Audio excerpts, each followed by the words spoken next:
Bannayuganda bangi abaafiirwa obulamu bwabwe oluvannyuma lw'okubalukawo okw'ekirwadde kya COVID-19 nga bano abamu ku bo baafa kirwadde kya musujja gw'ensiri. Okusinza ku mbaka Henry Morris Kibalya, bannayuganda abatali bamu baatya okugenda malwaliro nga batya okuteekebwa mu kalantiini olw'ekirwadde kya COVID-19 nga bagamba nti bandibaggulako obulwadde buno. Right Honorable Speaker, Uganda was the second in death rate as far as malaria is concerned. For cases, it was 7th in the world. But for death rates, it was the second.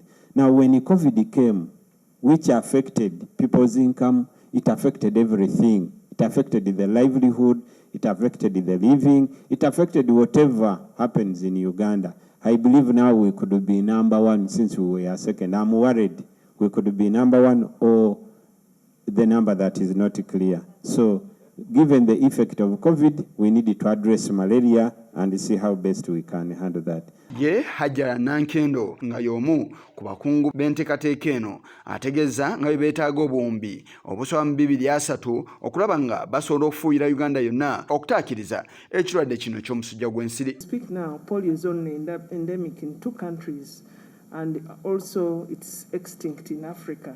And it's this same energy I want to bring to this malaria field. And would like to say it's not the first time that we are handling vast amounts of money, because right now we are running a project of Rota International and USAID worth $4 billion, which we started in 2018 on water, sanitation and hygiene. Bino byanjiziddwa mu kutongoza omwezi omulamba ogw'okulwanyisa omusujja gw'ensiri era nga mu nteekateeka eno ababaka ba paalamenti beeyongiddwako bannalutale mu lutalo luno.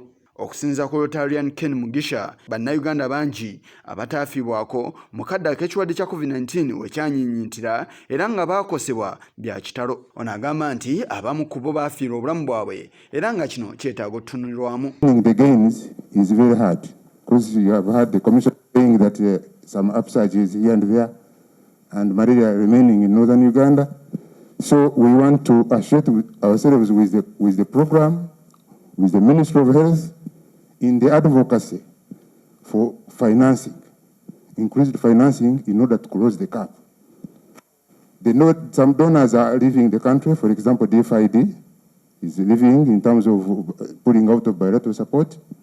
This one is leaving a big gap in terms of finance. Abadde omugenyi omukulu mu kutongoza omwezi guno ye mukubiza w'ekikolo eggwanga olukulu Rebecca Lutwala Kadaga ng'ono avuddeyo n'asuubiza nga bw'ajja okukola ekisoboka okulaba nga omusujja gw'ensiri gutuulibwa ku nfeete. Wabula asabye abakiise mu kikolo eggwanga olukulu okufuba nnyo okumanyisa abalonzi baabwe ku bikwata ku musujja guno olw'ensonga nti gusobola okwewalibwa. The HIV Trust Fund has never been implemented up to now. It's more than 10 years. Unfortunately, but that does not mean we should not follow it up and try to put some pressure to see its fulfillment. So we shall ask Odamwiru to update us on where he is, and also within the rules of procedure under Rule 117, if the minister unduly delays in giving a certificate, we can proceed. It means really in almost 70 constituencies you are able to tap into their support to work on this campaign. We want to thank you so much and also welcome the WHO, the leader of the donor teams, for giving us the necessary support.